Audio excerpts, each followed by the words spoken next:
now a message from Alex Vaughan.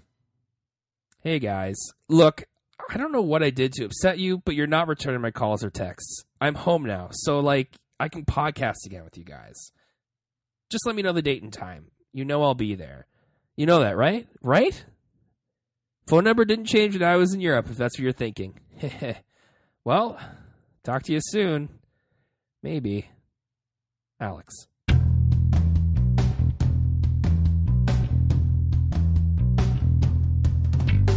Welcome back, everybody, and maybe we will talk to you soon, Alex, but not this week. It's another Solo Brolo with me rocking solo with my Brolo, Will Vaughan in Vancouver. What up? Yeah, Alex. Alex knows what he did to upset us. All right, he doesn't have to air his dirty laundry here on the show. And we don't have to speak it for him, but we did. Yeah, he knows what he did. You know, I'm thinking it's great. This modern age we live in, that he can be so far away and still be in contact with us constantly. It's great. Oh yeah, you imagine there have been moments planning for the trip that I'm currently on that I have talked to him. He's texted me about it in Europe, and he's just walking through Venice, texting me about okay, where should we go for, what are the restaurants we need to take advantage of, things like that. And it's been he was in Halifax, but he's actually texting over the sea for the first time ever. Through the air, across the ocean, the first time ever. He's got to watch where he's walking in Venice. He doesn't want to end up through a manhole cover or in a canal or something. I mean, the manhole's not really the concern. It's really just stepped off the sidewalk. Usually here, that's fine. There, you're wet. You're wet, yeah. I mean, you can go inside a manhole cover and find... is it Sir Andrew? I can't remember what it is from... I was going to say Chud. No, I was trying to remember what it is from The Last Crusade, where he goes to the library and he comes up through the sewer, right? My soul's prepared. How's yours? Yeah. That's a good one. That's the Knights of the Cruciform Sword. Yeah. The order of knights named after the shape of the sword they have. I mean, you got to name it after something. Hey, man, if you're an order of knights, you gotta get named, right? You gotta get named. Can't be an order of knights without a name. Gotta get named. Yeah. Shout out to George Michael. Yeah, so we're talking, we teased it last week. We're going to be talking about, I'm going to talk about the Steve Jobs movie. Oh, yeah, we were talking about that last week, yeah. Yeah, we were. See, I'm going to make good on these promises. Talk about Steve Jobs, First Jobs, podcasts, and you know what? Spectre came out this weekend. I did not see it this weekend because I'm in Rhode Island, unless I did, in which case I'm not talking about it. Yeah, he's withholding his tongue. I'm withholding my tongue. I'm here withholding my tongue. Yeah. And we're going to talk about James Bond. And I got some James Bond trivia. You can play along with Will at home. If you beat him, please rub it in. If you don't, you get what you deserve. Yeah. Who wants to try to make chump meat out of the maestro? Yeah, exactly. It's not even a good season for chump meat. What are you doing? Yeah. You got to smoke that chump meat. Yeah, it's out of season. You got to wait till spring. When that chump meat's fresh. Yeah, everybody knows it's the best chump meat. Everybody knows it's one of the best. All right. It's the best chump meat. It's the best chump meat. Yeah, have a car. Have a coffee. Yeah. All right. Comedians. Oh, good. Okay. So I saw Steve Jobs, the Steve Jobs movie. Did you see the Steve Jobs movie, Will? No. I, most of the movie-going public, didn't spend a lot of time in the theater in the month of October. Yeah, tough season. The Steve Jobs movie, let me go to Bomb, or should I say Box Office Mojo. Not a great name for that site. Oh, no, they got to be Box Office Mojo, and then they got to add another B at the end of that. Yeah, so they could be bomb.com. Oh, they could be bomb.com. Bomb.com. Bomb. So Steve Jobs, the movie, the production budget estimated here is $30 million on Box Office Mojo. I feel like that's low. But I don't know. And so far, the estimate is that it's made $12.8 million domestic. And it probably won't do much better because it's an English talking movie. It's a talkie, yeah. It's not action. So it's not great so far for the movie. People not great, actually quite bad. Not quite bad. Yeah. Which is too bad. Which is too bad because I enjoyed the movie quite a bit, actually. Mm-hmm. Good. I was probably the audience they were looking for with the Steve Jobs movie. So there needs to be more of you in the world, Matt, is what you're saying. As if I didn't already know that. Right, okay, of course. Yeah. I've liked Mac products, I guess, since I own my MacBook, which is not that much geek cred because that's 2007. Yeah. Not that impressive. I remember when people who babysat us, by us I mean me and Alex, went during lunch times. They had one of the original IMAX, which is one of the focuses of the movies, like the kind of the beautiful Bondi blue IMAX they had. Oh yeah, they had one of those.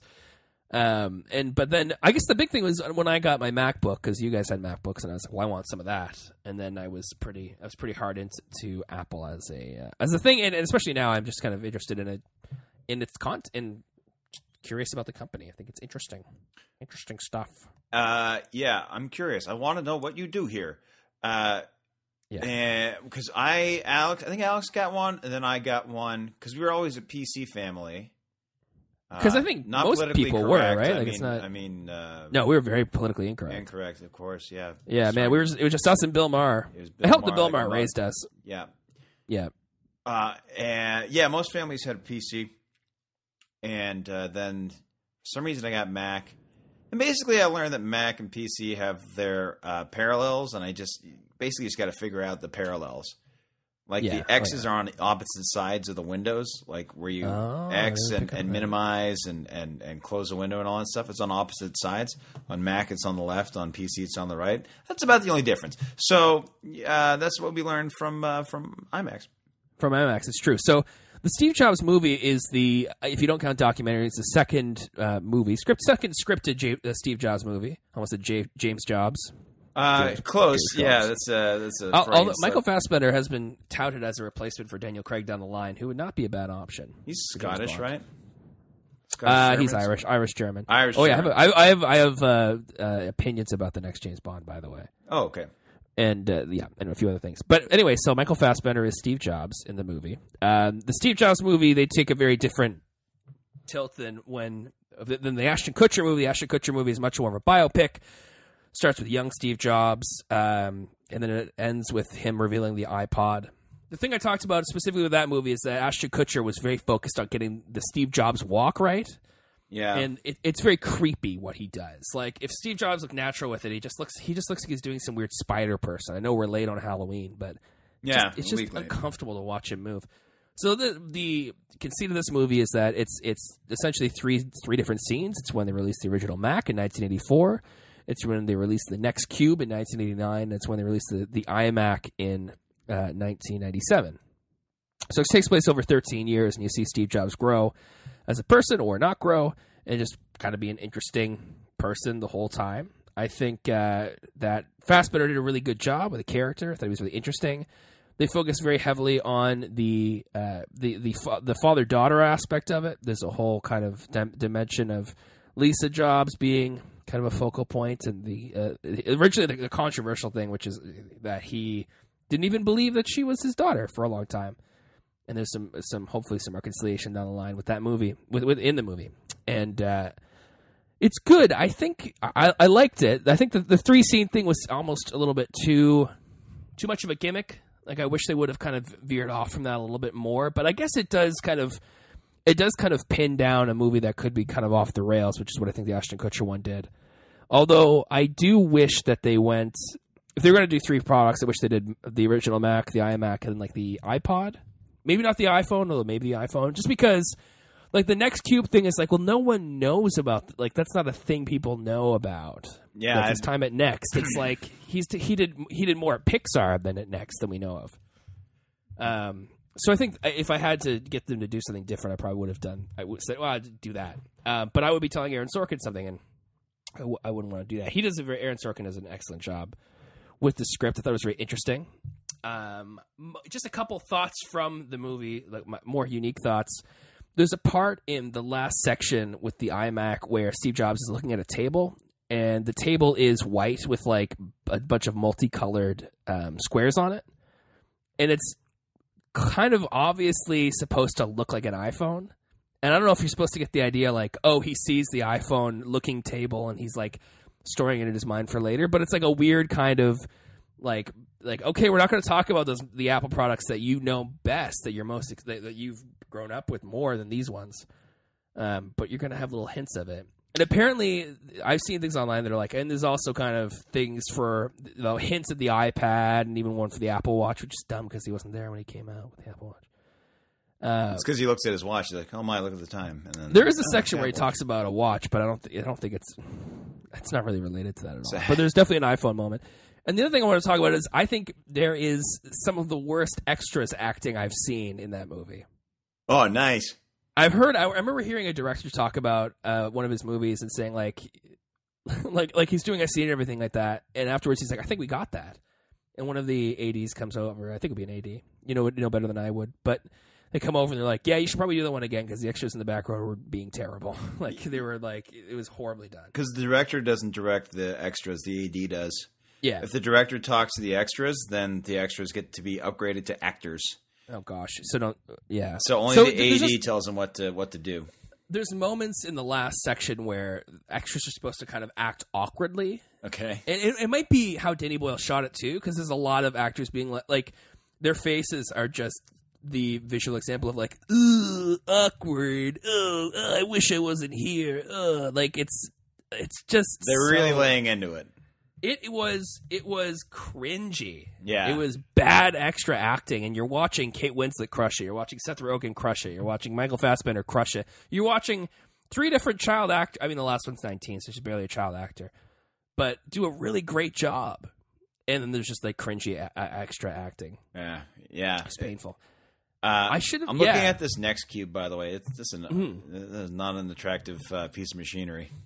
You think it's unattractive? Well, it's a black cube, man. Certainly by today's standards, the whole package. It looks like an old Nintendo. I mean, kind of like vents and everything like that. Like a GameCube. I had the black GameCube. Oh, that GameCube's an obvious example. A very obvious example. But I didn't know about the next cube, so maybe I want to not check out the movie for that. But I'm interested in hearing projects that maybe didn't go down so well. Yeah. Oh, for sure. And like it's very like. You can see the next cube in the Power Mac cube, I think is what it was called. Yeah. The G4, Power Mac G4, which is actually, I think, in the some sort of. Oh, hold on, it says here. It's in the Museum of Modern Art as an art piece. The Power Mac G4 cube. Oh goodness, okay. I know. So it's a legit thing. The one other thing I'll say about the movie is that I was nervous about. Okay, I hope we get there, good time. Want to make sure you get a seat. I went with, it was us and another couple. Yeah, so 4 of you. We were probably 10% of the theater, if not more. Yeah, see, it didn't do. And it was opening night. It was a late show. It was like 10:15, but it was opening night. I went to The Martian and it was practically full house that same schedule, same time. Yeah, our Martian screening was full, but Martian crushed it at the BO. Martian crushed it. So Steve Jobs, sorry, as a movie did not go well, but sorry, just commercially. But if you want to see that movie, guys, check it out because I do want to see it. I do want to see it. I do enjoy Aaron Sorkin's writing and everybody involved. It looks pretty awesome and just I feel kind of bad that it didn't do well. Yeah, it's a bummer. Doesn't directly impact me in any way whatsoever, but there's some projects that come out that don't do well. And I'm like, oh, all right, well, that's too bad. Yeah, it's Sorkin will get another job. Danny Boyle will still get another job. Like, there's no one gets destroyed by this. No one's at fault. Yeah, Fassbender will work again. Seth will work again. Yeah, Winslet, like everyone's going to be fine. What do you know? What studio put it out? I thought it was Sony. Well, I think it's Sony because there was some talk of Sony. Sony. Oh yeah, it was. Oh, it was distributed by Universal. I think it was made by Sony because I think it came up in those Sony leaks.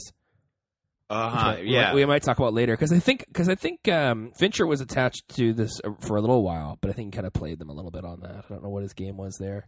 Okay, but so he didn't want. Although I don't think it would be as interesting to Fincher, so I kind of understand why he wouldn't do it. Yeah, because I think he kind of did his computer movie with Social Network. Yes, he did. Yeah. But yeah, that's Steve Jobs, and that's a movie I saw. I think people should check out. But we also want to talk about first jobs. Well, one of the first jobs I wanted was working at the movie theater. Yes, not the one you worked at, but like just any movie theater at all. Right. The same with me. I applied for a movie theater job a lot. And instead, a lot of stoner kids from my school got it instead. Yeah, little jerks. Okay, guys. Gosh. Yeah, exactly. So we want to talk about first jobs because it's a little bit related to, we told some our best stories last year a little bit. And so we want to talk about first jobs because they're interesting. And I think that they can be interesting. And so, Will, I think you might have the most interesting of it. And I don't remember much of this, so I'm actually pretty excited for it. What was your first job? Wasn't that interesting? Actually, that's a bad prelim. So, guys, just skip ahead. You see that 15 with going forward, that arrow around it? Very that useful about 15 for times this show. as well. You can also press the 1.5x and listen to us talk even faster. Yeah, oh yeah. You might enjoy that quite a bit. So I don't even remember applying for the job, but I was in high school, and it was Clearly all my friends found you. had jobs. Yeah, they stole me off the street. No, all my friends had jobs, so I was like, all right, well, maybe it's time to get one of these jobs I keep hearing so much about. And I applied and was hired by Subway. Eat fresh. Eat fresh. So I worked at Subway. My first shift was like the first 10 hours were like training hours that I didn't get paid for. But the training was. Does that sound legal to you? No, it sounds very legal. I'm to sure me. that's not legal. Some franchisee was making a buck off your back, bro. They're bonking a buck off my butt, and I was very bad. I mean, mad. And I also was bad at that job. The training consisted of watch Sheila make a sandwich. Okay, did you see that? When you say Sheila, do you mean like an Australian? Now we'll Sheila make a sandwich here, and you gotta follow suit and make a Vegemite sandwich here for Bruce over there, and then you just take him to the till. Get Bruce's Vegemite. Get his Vegemite sandwich. It's a foot long, in the shape of a boomerang. And we want our customers to boomerang right back here. As soon as they leave, they want to come right back to the restaurant. Gosh. So, no, I watched, whatever her name was, Joni or something, make a sandwich. And they're like, all right, now you make a sandwich. So I was there at lunch, like, it was very stressful, very difficult. I think Mom came in and got a sandwich, and I made her, like, the wrong one. She was like, give me I think she asked for, like, the club or something, or the melt. Or something, and I was like, "Oh, Mom, there's bacon on it." She's like, "All right," so it's like, "All right, put bacon on it." There you go. I just made her the wrong sandwich, but she still enjoyed it. But it was nice because they were like, "Oh, it's our son's first job," you know.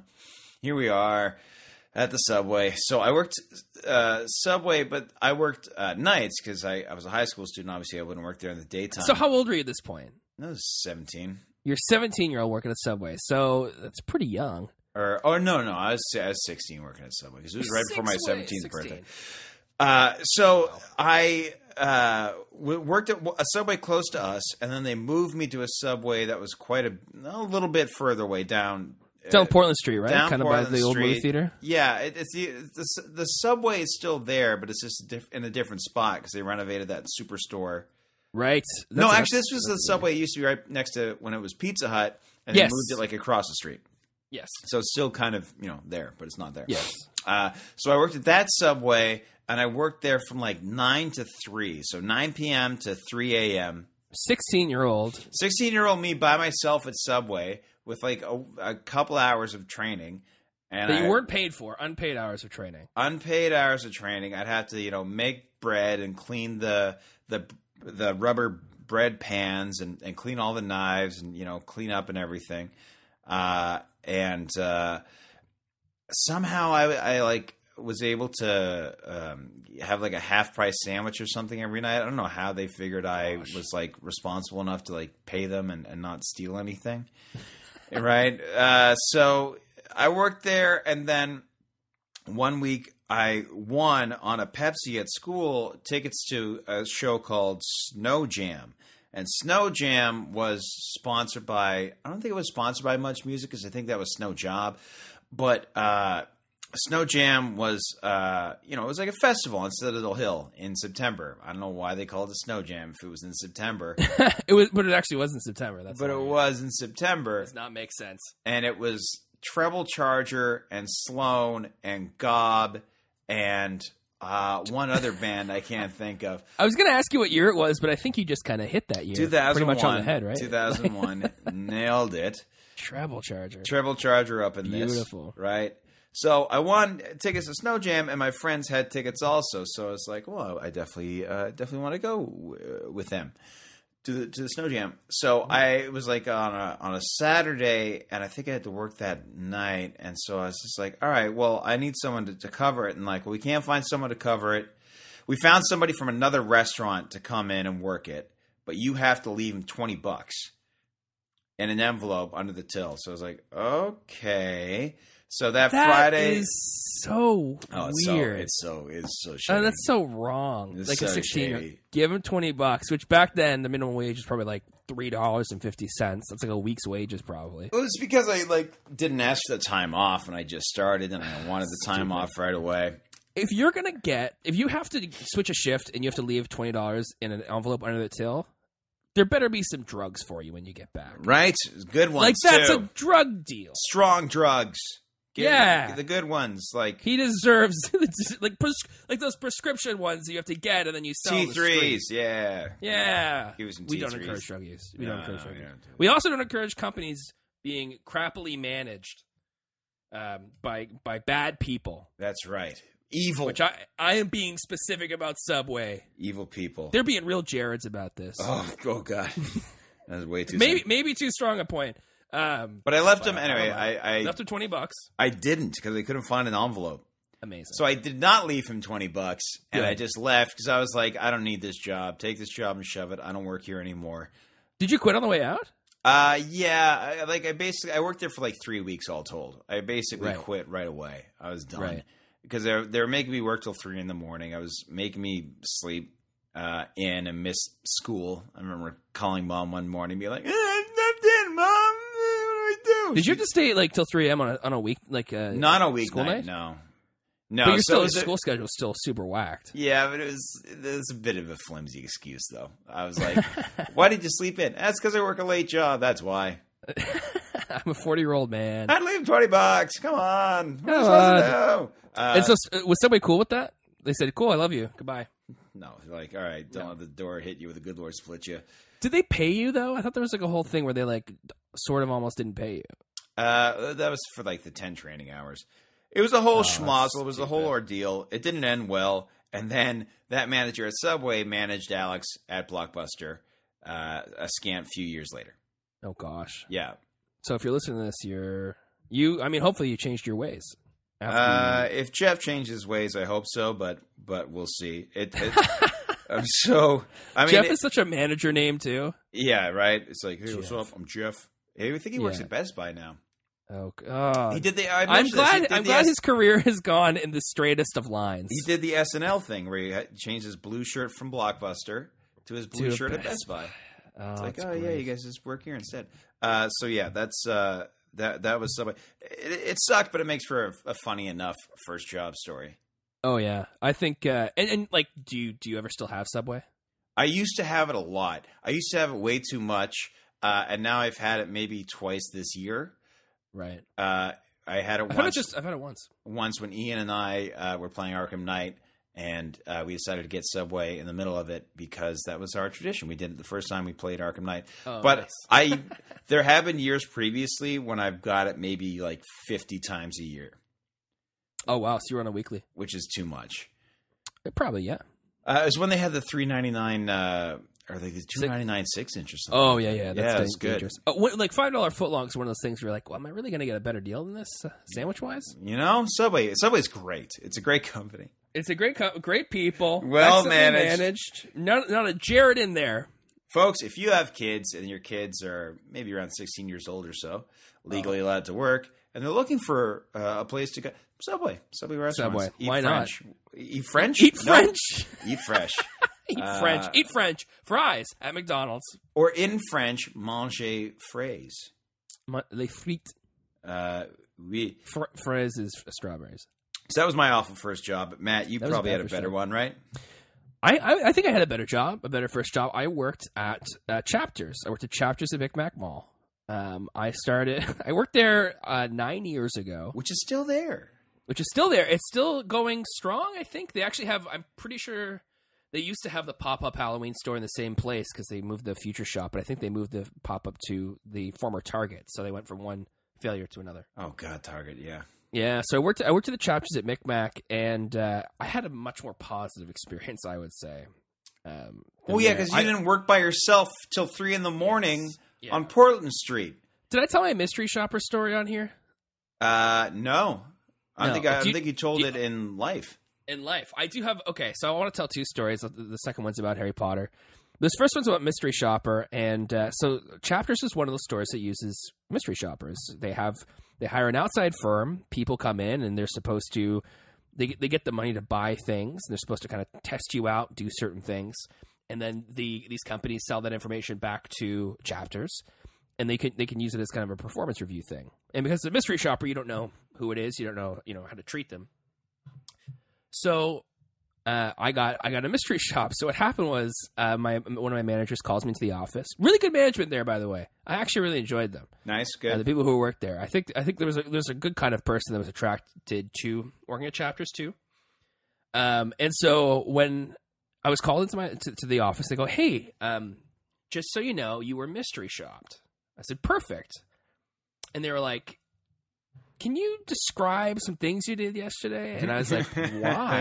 And they were like, "I think it was because out of 100, I got something comically low, like a 6. What? Like something like that." And so my manager, I think it was Andrea, she was like... No, it was Sheila. She was like, Sheila. Yeah, Sheila. So Andrea, I think it was like a 6 out of 100, something like that.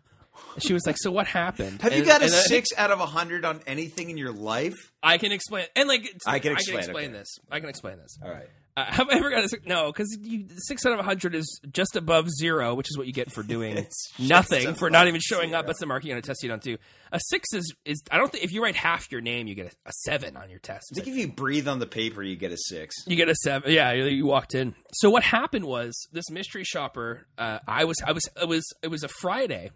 And I believe I had just come back from Halifax. I just went with some friends across the ferry. It was the summer. I came back. You had a crazy, wacky night in Halifax. Split Crow. You went to Lower Deck. I probably went to the to JWD Books when it was there. I probably had an old book. I say probably. I know what book I got. I got a version of The Deputy by Rolf Hochhuth, which is the play that was which was questioning the role of Pope Pius XII. In World War II, and it's like a super thick book. It's like as thick as I think everybody who's listening to the show has read it probably a number of times. Probably. We could talk chat. We could talk it all the time. That's right. But that's the book I got before. So I go back to I go to Chapters. It's a Friday afternoon, and they're like, "Hey, just so you know, Oprah's book club. They just came up with a book." And so Oprah's book club, when you work at Chapters, is like it was like someone throwing a grenade in the store because Oprah doesn't announce beforehand that she's doing this. So you're all of a sudden, you're just like, you get calls, just boom, boom, boom. People being like, "Do you happen to have Grace with Chocolate by Amanda Huffington Post?" It's a weird last name. And I know. And so 3 people in a row ask you that. You say, "Why?" And you're like, "Oh, it's on Oprah." I'm going to go, "Oh, crap. How many copies do we have?" We have like 5. Okay, put in an order of 100 copies of that book. And then we'll get it done that way. Or maybe now Chapter, like when Oprah was really big, Chapters was monitoring Oprah, and they'd be like, "Okay, she ordered one. Scramble the books." This is also 9 years ago, before the time when everybody had an app on their phone that would tell them what's where. Right. This is when people still called places to be like, "Do you have blankety blank blank?" Do you have? And you could have done that then too. If you went to chapters.ca, you could enter in where you were, and it would tell you. Like this is still something you could have figured out back then. You still could have done it back then, but it was less common. Like we were still a little bit less reliant back then. Also, it's in, and I say this respectfully, it's in Dartmouth. There's some older people there who like to call places. People in Halifax too. Come on. There's old people in Halifax. There's old people in Vancouver. I'm just saying, old people like books. There's old people around. So it was one of these days. It's one of these days where people being people, where it's an Oprah's book club thing. So someone was like, "Hey, can you help me find this book?" And so Chapters also like there's like where it's supposed to be, like in fiction by author, but there's also displays and end caps and all these sorts of things. Yeah. And so I'm looking really hard with this person to try to find something. And so while I'm walking around with this person, doing what I would consider to be excellent customer service, someone comes up to me and they say, "Hey, can you help me with chicken soup for the soul book?" Yeah. And I go, I'm just with another customer right now. I can finish up with them, and then I'll come back and I'll help you out. Yeah. And so I go, and I'm still with this customer, and I think I was like looking in the back for some things, and it's like a full 10 or 15 minutes later. It's a full on service you're giving to this individual. And then I come back, and that person's not there anymore. They're gone. I'm like, okay, no. Sure. Okay. Like that happens, and that's the thing that happens all the time. And you're supposed to do exactly that when you do customer service. Like when you at Chapters, it's supposed to be, I'm with somebody else. I'm happy to help you in the end. If I wish there could have been like, please ask someone else around here. I meet a lot of girls in bars that say that actually too. I'm with somebody else right now. Listen, if you could leave me alone, that'd be great. So I told my manager that. My manager was like, she couldn't figure it out. She was like, but you did it all right, and I believe you. She said, you're a good employee. I believe you. Sure. I don't know why. And so I think she actually complained to Mystery Shopper about it. So I'm very proud of that 6 because my manager admitted to me like, yeah, I know you're good. That's where you got that tattoo. You got the tattoo number 6 on your bicep. Yeah. It's right here. I'm pointing it out to Will right now. I have it right on my bicep. I'm definitely seeing a real thing we're talking about right now. Definitely exists. Fact is being expressed. Verbally. Received visually, verbally. Now, the other thing I'll talk about is I was working at Chapters when they released the final Harry Potter book. Yes, Harry Potter and the Deathly Hallows. So the night before they had... So I think they had a schedule, like it was everyone on deck. All men on deck? Is that an expression? Nope. All hands on deck. All hands on deck. There we go. Because it could be men or... Sexist. Yeah, it could be men or women, buddy. And at Chapters, it was like 80% women. So there you go. There you go. So it was... Nice. So most people... So everybody worked...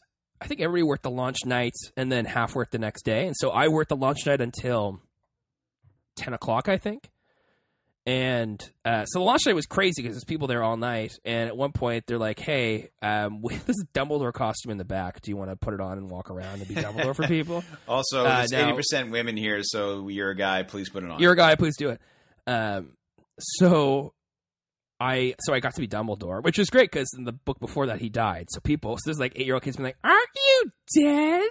You're like, oh, aren't we and all I'm like, inside, I don't kid? know. And I don't know. Doesn't life chew you out from the inside anyway? Yes, woo-hoo-hoo. We're all Expecto Patronum. Yes. So I just ran around and did that and had little glasses on. It was a pretty dope costume, too. Because it's really just like... Yeah, I used to have it on Facebook. So if you're willing to dig through my archives of Facebook, ignore all the sad pictures. And wow. I meant to mean sad. I meant like old. It's really depressing. Ignore me being sad. Being a young person. Yeah. So I got to be Dumbledore. And then I think I returned the costume with all the glasses. So if you're a costume shop in Dartmouth that cared about the Dumbledore glasses, we fleeced you. But it's fun because some people had to stay up till midnight and then like do the book release and sell a bunch of them, right? Yeah. And so I got to, so they like, if you see it till 10, well, you'll come back the next day and you get to work that one instead. I was like, oh, that's fine. It was good. It was like the easiest shift I ever worked there. I just dressed up like Dumbledore and wandered around. Yeah, it's ridiculous. And so the next day before I get in, the door, it's open, and I just stood next to a giant pallet of the Harry Potter books. I held one just in front of me the whole time and stood directly at the door. So people would come in and they'd be like, "Is that the book?" And I was like, "Yeah, it's your book." And I would just hand it to them right to the cash. It was awesome. I just stood there all day and just handed her. And people were like, but people like didn't believe it. They said, "You have it right there?" I was like, "Yeah, there's a literal mountain of books behind me. There's so much recycled rainforest behind me here." Yeah, that you could. So it was great because it was quick and easy. Here's the book, and you're on your way. Here you go. Ridiculous, right?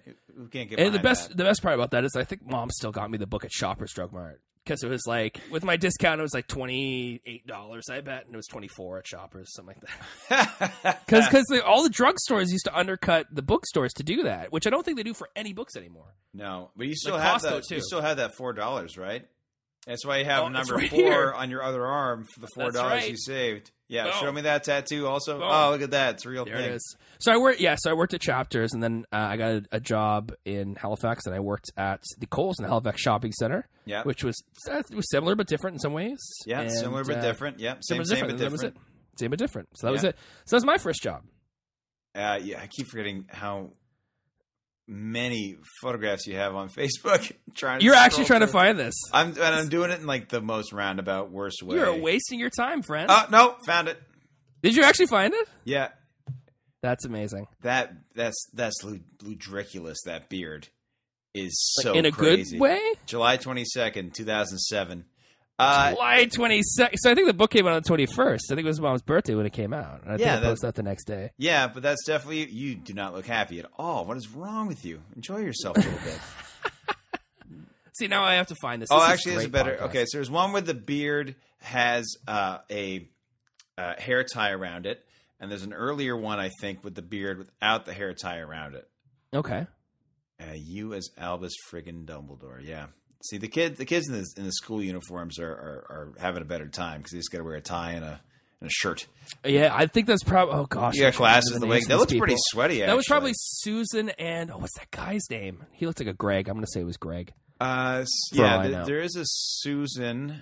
Yeah, and then true. Shout out to Susan. Yeah, what up, Susan? She was cool. I liked her. Yeah, you're way better than Jeff. We like you better than Jeff. Yeah, Jeff, you suck, Jeff. Yeah, take that, Jeff. Yeah, I think I'm Jeff's friend on Facebook. Actually. Oh gosh, I wonder if I am. You can do that thing on Facebook where you're like, hey, you can like block people from seeing certain posts. So don't just block the ones that are about this. Just the opposite of that vampire movie we talked about 2 weeks ago. Don't let the right one in. Yeah. You know what I mean? You know, the guy who directed Tinker Tailor Soldier Spy also did that one. He said that one should have been called Pick the Right One Out. It's just clever. Clever, folks. So if you have a first job story, start a podcast and talk about it yourself, I guess. Yeah. I guess. Yeah. I think there's got to be, there might probably be a podcast, but like, there's got to be some comedian, an alt comedian in Los Angeles who has comedians on and says, "What was your first job?" And they talk about it. And, oh my gosh, ha ha ha. Paul F. Tompkins has a whole comedy special about his jobs. I enjoy those ones a lot. Called Laboring with Delusions. That's a very good podcast. And actually, you know what? This actually kind of flows into good stuff. I was going to talk about podcasts. Oh gosh, Matt, how did you figure that out? Oh man, was that intentional on your part? It was 100% unintentional. Okay. Well, hey, here we are. Here we are. So let's talk about. Podcasts are great. This is one of them. So at least you probably listen to one podcast, but there's other ones out there you could listen to. This one's the best one.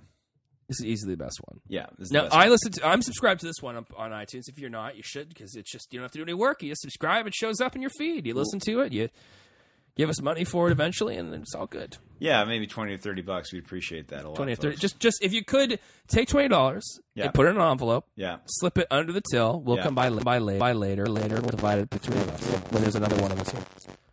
Right? I think it's only fair.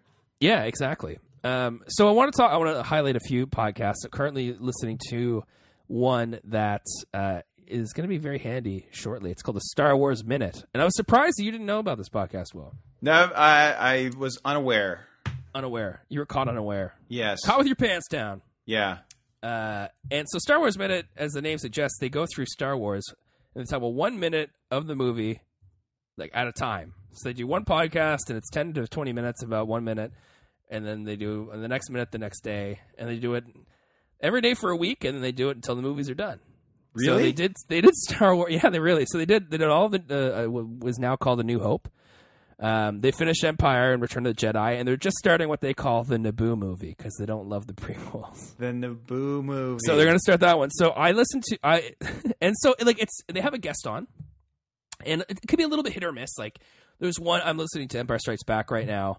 And there's one guest on there who was like, all right, I don't really want to hear this guy anymore. He's annoying. But the other guys are just very much Star Wars obsessives, but they have fun with it. And they like talking about, this is the first time, we hear the Imperial March, or this is the first time, this sort of thing. And they theorize about certain things in the movies. And it is intentionally obsessive. Like, it sounds ridiculous to go through, 120-minute movie a minute at a time, especially because the last 4 episodes of the podcast are usually just the credits. Yeah. But it's good. It's a good podcast. You should check it out. You should listen to it. That is one of my recommendations. Well, what's a podcast that you listen to that you'd recommend? I'm cheating because it's not really a podcast. Nice. It's just a TV show that they record and they just have the audio version on iTunes, which they always plug at the end of the show. But it's the PTI podcast. Mike Wilbon and Tony Kornheiser. Tony Kornheiser. Excuse me, sir. How exactly? Excuse me, sir, but I think Kobe Bryant's going to have a great season this year. Actually, they don't think he's going to have a great season. No, I know. I know he's not. But don't care about basketball, though. Sorry, folks. Yeah, I care enough as the next person, I suppose. Mm-hmm. It's my favorite sport to watch on Christmas Day. But yeah, I like their podcast a lot. There is actually another show too called Hollywood Babylon, which is Kevin Smith and his friend Ralph Garman. They record shows usually at the Hollywood Improv, and it's just them talking about show business and that sort of thing. And I find it amusing. But lately, I haven't been listening to too many podcasts. I've been more in a music mood. Just because it's been a good fall for metal albums. So I'm listening to more music. I mean, I delve into the occasional interview depending on who the guest is. Still a lot of wrestling podcasts that I listen to, reviewing shows and that sort of thing is how I keep abreast of my wrestling news. But podcasts are great. I like PTI. It just gives me the sports update when I'm on the go. It's just a frog hair over 20 minutes, and I get all my info basically on my way to work. I have enjoyed PTI as well. I enjoy those. One other one that I'll mention by name is Undisclosed, which is the State versus Adnan Syed, and it's essentially it is a podcast made up of lawyers talking about this case from Serial. Yes, and if you thought Serial was interesting, it's really interesting to hear people who are not just a journalist talk about it from an objective point of view. It's people that have found each other because they were so passionate about this case. And I've listened to a few episodes of it, and there's a lot of them. And I think while you're still waiting for your next Serial fix, I don't know when, which sounds like something you'd have for breakfast, but right, yeah. That would be a good one to check out. I don't know when season 2 of Serial is coming out or not. I don't know either. I'd imagine it'd be in the spring sometime. I was hoping it would be like an annual, kind of like by Christmas thing, because I kind of liked it. The weeks leading up to Christmas, you listen to Serial. You listen to a murder case. I mean, it's just maybe not the most seasonally appropriate, but just get you in the mood. Yeah, but some other ones that I also liked a lot are I like the Talk Show with John Gruber, which talks about Apple. He's a really knowledgeable about Apple and its products and what they're doing. And he interviewed Phil Schiller for 40 minutes a few weeks back after the iPhone's launch, or maybe it was after WWDC. That's funny because my dentist name is Shill Filler. Shill Filler, nice. That's weird. All right, sorry. I also like How Does This Get Made? I was there too, and a podcast I really enjoy, which is just revving up to kind of finish it off a little bit, is a podcast called James Bonding. Ah, yes. Who James Bonding podcast? Matt Myra, Matt Gorley. Oh, the Nerdist guys. Okay. Well, Gorley's not a Nerdist guy. Matt Gorley, from Volkswagen ads. He's the guy who's talking about. He's a dashing young man who looks like he's talking about the Touareg and things like that from week to week. Yeah, I'd know him to see him. Know him to see him. He's making the Volkswagen bucks, right? Yeah, those German. It's full of German engineering. Full of German engineering. So we're talking about James Bond, which I'm so excited about because I love James Bond, and we've talked about it before on the podcast, but I want to talk about it more. He's one of the tentpole franchises we all enjoy. Truth. Yeah, and James is he's a very popular character. He's been around for over 50 years in the theater and the cinema.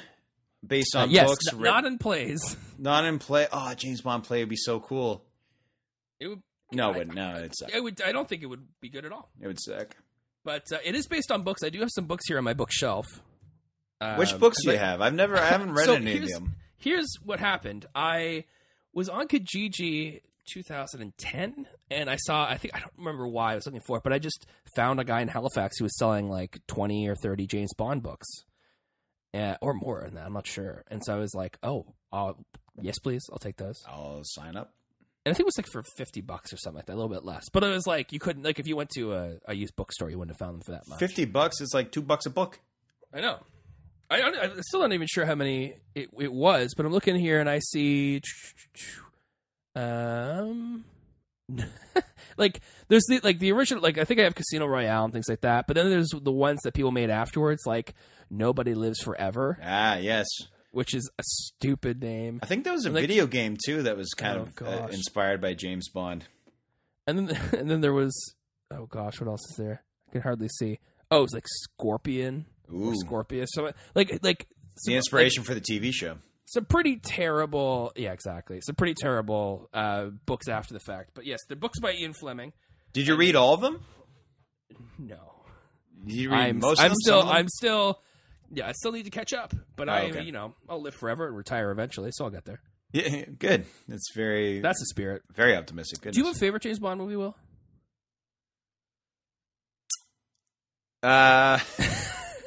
It's okay. That's very hard to say. I guess I don't. I don't know. I like the old ones. I like the new ones. I like some in between. That's really hard for me to say. because they are. You've never seen a James Bond movie, have you? I know. I don't know who this is. James Bond, is the guy with the bow and arrow, and he's involved in the games, right? Is that him? Yes. Am I close? He's from District United Kingdom. Yes. Okay. Yeah. So I thought so. District His MI6. bow is a gun. His arrow is bullets. Yeah. Good. All right. And his skill is being attractive to women. Yes. I suppose. And being a super good spy. That's right. It's me. You got a pretty good. Do you have a favorite actor? Like a favorite Bond actor?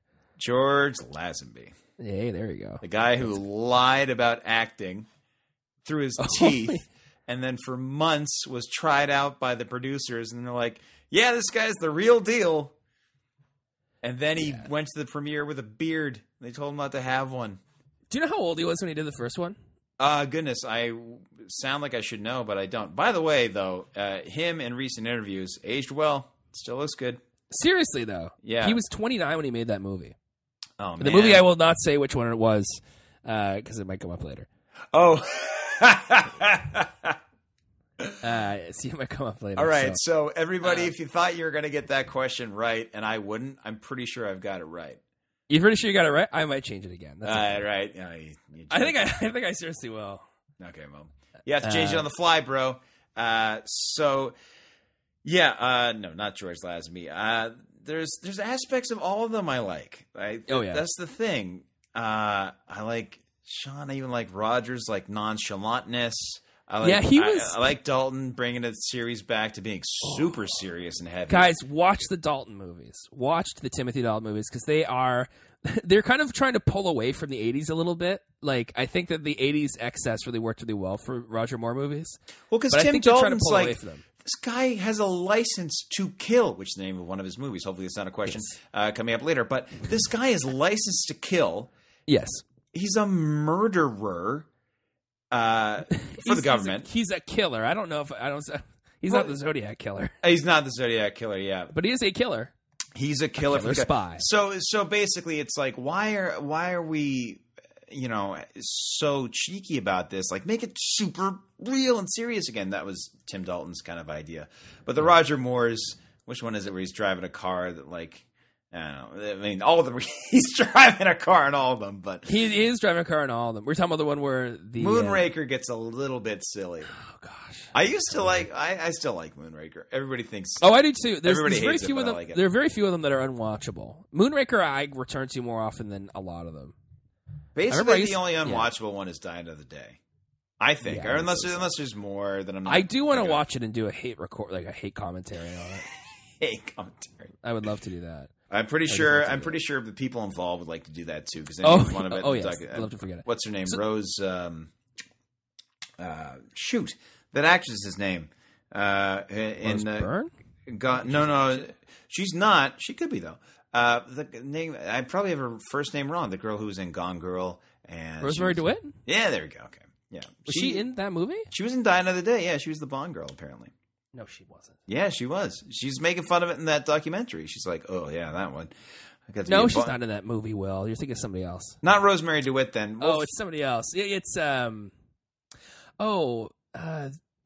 actually is what's her face from Gone Girl. I love Rosamund Pike. There you go. Pike. Sorry, she's in that. Yeah, apologies to every actress with the first name Rose, and Rosamund. Classically, of course, she looks lovely in that movie, like everybody does. She's a good-looking kid. Movies. Good-looking kid. All the blonde, the Bond girls, good-looking kids.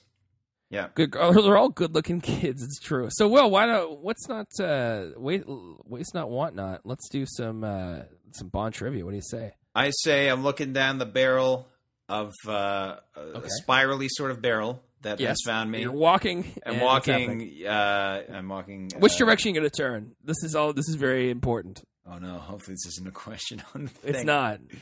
Well, this is actually Goldfinger, so I'm wearing a hat. Remember you wore a hat? You wore a hat for that one? Well, yeah, back when they were like, it's okay if we just have like the stunt coordinator do it. If he's far back enough, no one will know that it's like I'm not doing that. It's stupid. Why would I do that? Just put the hat on, Carl. Hey, Carl, put this hat on. He looks just like me. Look at him. He's doing my own stunts. So he turns, I think he takes a sharp turn to the left and fires, and then blood drips down the screen, which for the GoldenEye video game, such a smart idea to use that as the "you died" screen. Oh, it's brilliant. In multiplayer. Wow. Oh, the music's so good too. The music's iconic. The character is so iconic. I even like when the movie comes out, like Heineken's got that cool promotion with the Heineken bottles with James on it. Like just the silhouette of a guy in a suit. You know it's him. There's been so many guys in suits in movies and television shows. There's a show called Suits, but still the guy in the suit, the guy in the tux is always JB. And I like the Omega watch ads that are around town right now. It's very exciting. Like there's no poster for Spectre. Actually, no, there are a lot of posters for Spectre. And the poster's so cool, which came out last year, and it's so simple. I just love it. Anyway. There are some very simple ones there. I think they've changed it up. They have a little bit of the Day of the Dead thing on there, too. They do, but I like the Spectre poster because it's got his piercing blue eyes. Oh, yes. Hopefully that wasn't a question. So, Waste Not, Want Not, Matt, what do you have for single-player trivia? It's single-player, but folks, if you just follow along at home, If you can beat Will, I want you to tweet him. If you can beat, then tweet. Beat me. And especially if you're Alex. Alex, if you're listening to this podcast, if you beat him, you can come back on next week. How's that sound? It's a little unfair because, Spectre's in Mexico City. Well, a lot of the James Bond stuff takes place in Europe. Alex is the only one out of us who has been to London, right? The former... He said London, he said France. And he'd seen no queen in her dang undies. All right, Matt, hit me. What do you got? Hit me. 10 questions, and I'm excited, especially about the last one. Number 1. Okay. What was the first James Bond movie for Roger Moore? Was The Live and Let Die. Very good. 1973 was Live and Let Die. Yep, theme song. Sean Connery came back to do Diamonds Are Forever after Lazenby did On Her Majesty's Secret Service. Yeah. And Sean Connery said, I don't want to do this anymore. Well, yeah, he wanted to get paid. Yes, he got $1 million for Diamonds Are Forever. Yeah, he wanted to get or paid. Maybe it was You Only Live Twice, but $1 million back in that day is like $1 billion. So that is correct, Will. You like are $1 billion. You've got one. You've got one. There you go, 1 for 1. Okay, number 2. This is a multiple choice question. Yeah. Which of the following things? Which of these is not a supervillain's plan in a Bond film? Oh Lord. Okay. So one of these is not actually one of them. Number 1. Brainwash beautiful women to release bioweapons in certain cities around the world. 2. Replace the prime minister with a double. Or 3. Send perfect people to space and kill everyone on Earth to begin again. So I know that third one's from Moonraker. Very good. The prime minister's double sounds like it might be one, although it sounds like it could be something out of Zoolander or something. I mean, that James Bond has to kill the prime minister of Malaysia. He's got to kill them with karate. I'm going to go with the second one, which is replace the prime minister with a double. Yeah, that is correct. That was actually more accurately from most Mission Impossible movie. Yeah, that first one, that brainwash beautiful women to release bioweapons in certain cities around the world. That is the conceit of On Her Majesty's Secret Service. The book. Both, actually. That one is actually the movie that's closest to the book. Okay. And so it's women who are at this.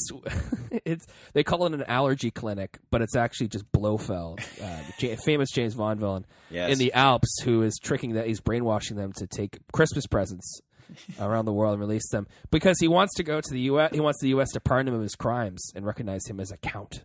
I see. Okay. And recognize his royalty. So, Will, you're 2 for 2. Good for you. Not bad. What is in the I don't know if it's the initials or an acronym for the word Spectre? What does the last E stand for? Oh man, special. I can give you counter. Okay. Special. Okay, I can probably help you. I think it's Special Executive for Counterintelligence, Terrorism, Revenge, and Extortion. Beautiful. Oh, thank 3 God. for 3. Look at that. Well done, sir. Well done, sir. I think it might change in this movie, but I haven't seen it. This is Monday, so maybe you saw it, and you know I'm wrong. Just don't ask me what SMERSH stands for. I think it stands for something. It looks like we did on the show last year. It was Russian. Okay, well, in GoldenEye, what is GoldenEye? It's a satellite. It's a satellite. What can it do? Do you remember? This isn't canon. It's a satellite that shoots a laser, but I don't know if it's a laser that blows things up like a Death Star, but. I think that's from Die Another Day. Like in GoldenEye, it would send an electromagnetic pulse, like that of a nuclear blast. That would ruin all of the electronics in a certain part of the world. Yeah. Okay. Yeah. So that was GoldenEye. Okay, so you're 4 for 4. You're perfect so far. Will, number 5. the character Silva from Skyfall. What happened to his face? Didn't he like swallow an arsenic pill or something that melted it? I think it was cyanide, but I'll give it to you anyway. Okay, yeah. Swallows a pill that disfigures his face. Yeah. From the inside. One of the sexiest men alive, Mr. Why can't I remember names right now? I think it was Wyclef Jean, wasn't it? It was Wyclef Jean. No. It's funny. I always think Benicio del Toro, which it wasn't because he was actually the bad guy in another James Bond movie, one of the Timothy Dalton ones. Yeah, he was. I forgot about that. Yeah. Also, racist of me not to know. Yeah. Racist of me to guess Benicio del Toro when in actuality it is Javier Bardem. Yeah, Javier Bardem. So, yeah, very nice looking man, and sure. disfigured him for a little bit. I mean, he wears a mouthpiece that he takes out in one very effective scene. Yeah, when he's being still, it's held weird the whole movie at MI6. Yeah, it's because he can't get his hair done right in these movies. He's got that bad bleach job. All right, that was 5. That was 5. Right, halftime. Here we go. All right, here we go. Halftime comes out. We honor somebody from the team, and then we come back. Number 6, in A View to a Kill, which Oscar winner plays the evil Nazi experiment Max Zorin? It's Christopher Walken. Christopher Walken. Well, give me your best Christopher Walken telling James Bond he's going to die. James, I hate to tell you this, but you're going to die. Okay, that's pretty good. That's okay. 6 for 6. You're still perfect, Will. I know.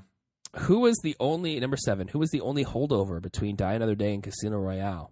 They swept the plate clean, but they kept one person. They kept Judi Dench. Dame Judi Dench is correct, sir. Dame. Oh, you're saying she's a dame. I thought you were just expressing. Damn, bro. Damn. Sorry.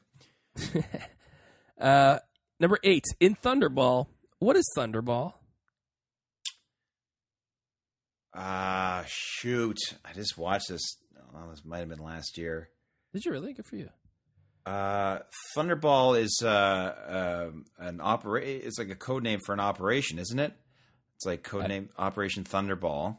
That's right. Yeah, it's exactly that. They have a moment in the movie where they like bring down a screen. They like sit down all the 00 agents, and you only see James come in, and they look at a wall, and they learn all this stuff about Thunderball. Yeah, that's correct. That one I was sure you wouldn't get. Yeah, good. No, I was glad I watched that. Very well done, sir. So that's you're 7. You're 8 for 8, guys. It's gonna be hard to beat Will, unless you're 9 for 9 or 10 for 10. But I could still be 2. It's true. Will, in what movie does James Bond take a fake Japanese wife and get a Japanese makeover? You only live twice. Very nice. Sean Connery gets, they put makeup on him to make him racistly Chinese. Horribly racist. It's horribly racist. But that also features the showdown inside a volcano lab, or volcano lair. Yeah, secret volcano lair. Yeah. It's my volcanic lair. Well, it's 9 for 9. You can go 10 for 10 if you do this for me. It's not even really a question. I need you to sing 3 James Bond themes for me. All right. Well, I just did. I did You Only Live Twice. Okay. Well, no, I can do way more. You can do 3 others. You want me to sing 3 of them? You don't like. You just have to do enough so I know that you're not like making it like Doctor. No, he's a doctor. He'll never say no for you. No. Hey, well, Gene gonna get Doctor No. We're gonna make my Bob Dylan. Hey, Doctor No. It's actually taking one of Sean Cullen's bits from his stand-up show. Oh gosh. Okay. Give me 3, Will. You want 3? I want 3. You can't handle 3. Okay. Yeah, I can do 3. Yeah. I never had to sing on this show before. Amazing. Well, it doesn't have to be good. I don't expect it to be good. All right. Well, thanks. You can be jokey about it. You can sing like anyone you want. All right, whatever. If you take a life, do you know what you give? I doubt you will like what it is. That's enough, right? You can guess what that is. Right? Yeah, so that's You Know My Name, which was the theme from Casino Royale. Thankfully, they didn't go Casino Royale. Yeah. That's probably my favorite Bond theme. Yeah, it's good. I think it's less than traditional. But I do I like the credits for that one especially. So that's one, Will. That opening credits 9.33 right now. Is very cool. And Chris Cornell is awesome. Yes. Lead singer, songwriter, and audio slave. All right. When you were young and your heart was an open book, you used to say, live and let live. No, you did, you know you did, you know you did. Good job, Will. That's 2. Live and Let Die, of course. Oh, an all-time great theme song. An all-time great song. Thank you, Paul. Thank you, Paul. Very much. Hashtag thank you, Paul. I wanted to do... There's so many I want to do. I'm unconvinced you know any others, Will, until you give me a third. You're unconvinced? Yeah, I need to know. All right.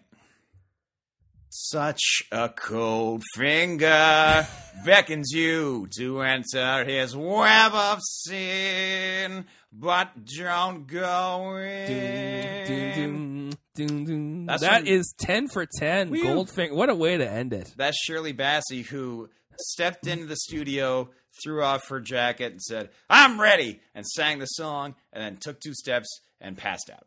But she knocked it all out in one take. And then she did it on the Oscars a few years ago. So yeah, Yes. I love the Bond themes. I very much I could probably sing way more, but those are the ones I probably know the best. And if you're listening at home, you're like, oh, you probably should not quit your day job. But folks, I was 10 for 10, so you can't. You're 10 for 10. You can't touch this. But Will, in my heart, you're a 007. Ah. Hey, there we go. And Will, even though we might know your name, what's your Twitter handle? Twitter handle at William C. Vaughan. You can follow me on this Instagram. Beautiful. At the same way. The same way. Very good. Our soon to be returning. I would dare say next week we're going to have Alex Vaughan at Evonix on Twitter. Will be back. Yes, he'll be us. back. I mean, he's always been on Twitter, but he'll be back doing the show. He's back at tweeting, and I am at MP Vaughan. You can follow me for whatever you want. Your reasons can remain what your reasons are.